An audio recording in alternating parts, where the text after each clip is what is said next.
This week, we're going to start talking about volume, so turning our shapes into three-dimensional forms. We're still working with line, so we're going to be talking about contour networks and cross-contour networks. You will add value to create volume later on. So in our example here, we're going to take a circle and turn it into a sphere or a ball. This is review from your handout online. So cross-contour network lines follow the form of the object being drawn. They provide an excellent and simple technique for giving a sense of volume. You can also use contour lines to create values, but again, we're not there quite yet. But the main difference between contour network lines and cross-contour network lines is that contour network lines do not cross. So cross-contour network lines do cross. So they give us more details about the forms we're describing, since we can use them in multiple directions. Here's an example of cross-contour.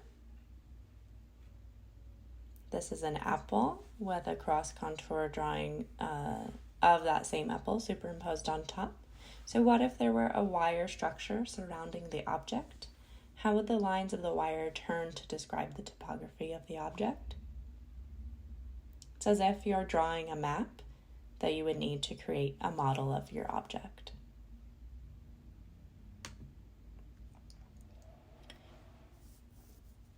Here's another example of an apple. In this example, the lines pinch together at the top of the apple where it starts to turn away from us.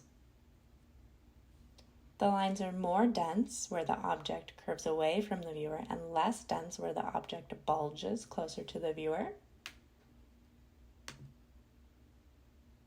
You can see that in these areas where it's further away from us. Notice the spacing of the lines here on the inner part of the apple versus the spacing here where it's bulbing out at us.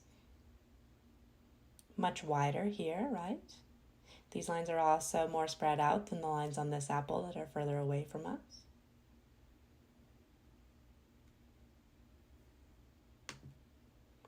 Notice the direction of the curve changes where the object is closer to the viewer. This creates the illusion of a very bulbous shape. It helps add volume.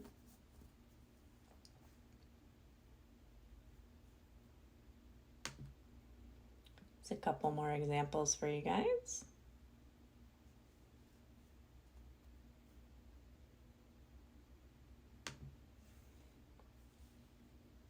Here's an example of contour network lines being used for maps.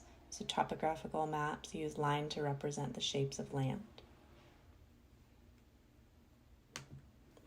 An example of a cross-contour network creating areas of value. So this is a more advanced version of what we'll be doing. And then this is dealing with the figure, which is a lot more advanced than what we're doing. We're going to be working on some simple organic shaped objects. You can use cross-contour and value again to add a focal point.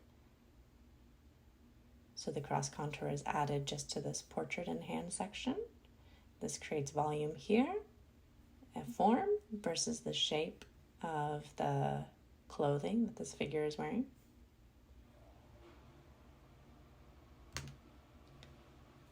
Just another example for you guys. Here's some abstract contour network lines, contour network drawing. Another contour network.